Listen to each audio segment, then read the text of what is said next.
ONGC Tripura Asset All India SC/ST Employees Association Agartala Unit ni lwajingbai thuya forma sigathai songkajaka srangsalo osali thuya forma pananu chingi dekha ONGC Tripura Asset ni manager Torul Mollik Kognar thani bosaka jerok thui ruwi mano boro tal thamni ul-ulo thui runa nango thui ruma bisingti kwbangma bemar hammeni sakno katiwi tonui mano thuya forma hai kaisa kotor samungo hotani joto borokno sigangi phaina nango hne Kognar kha osalo khorok sara nuichibani simi सारा बाजी high लुकुराव शाक मुसुंगी थी या फलाई का हनी शाकाबो।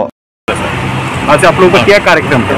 आज हमारा जो ONGC में एक all India SC/ST employees welfare association जो है वो हर साल ये एक ब्लड डोनेशन कैंप का ऑर्गेनाइज करते हैं। इस साल भी जो है पिछली बार कोरोना के कारण जो नहीं हो पाया था तो इस साल दोबारा हमने उसको अरेंज किया है और ये उनका एक वेलफेयर एक्टिविटी है जो हमेशा से चलता है और आगे भी चलता रहेगा, तो उसी का पार्ट है।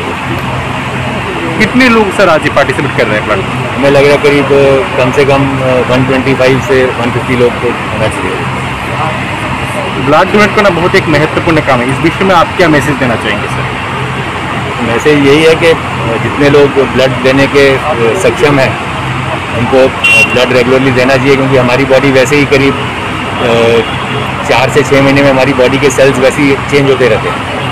तो इतना तो है कि हर इंसान जो है कम से कम 3 महीने में एक बार ब्लड डोनेट कर सकता है और बहुत से लोग ये करते भी हैं। तो सब लोगों को कोशिश करना चाहिए कि वक्त निकाल कर अपना 3 से 4 महीने जब भी उनको सूट होता है, क्योंकि ब्लड की इतनी डिमांड रहती है हम लोगों को बाहर बैठ के नहीं पता लगता, लेकिन हॉस्पिटल्स में ब्लड की बहुत ज़्यादा डिमांड रहती है ऑपरेशन वगैरह करने के लिए या इमरजेंसी केसेस के लिए। तो उसके लिए ये देना एक बहुत ही जो है उच्च स्तर का मानवीय कार्य है, बहुत एक नोबल कॉज के लिए है, तो सबको इसमें भाग लेना चाहिए। Thank you.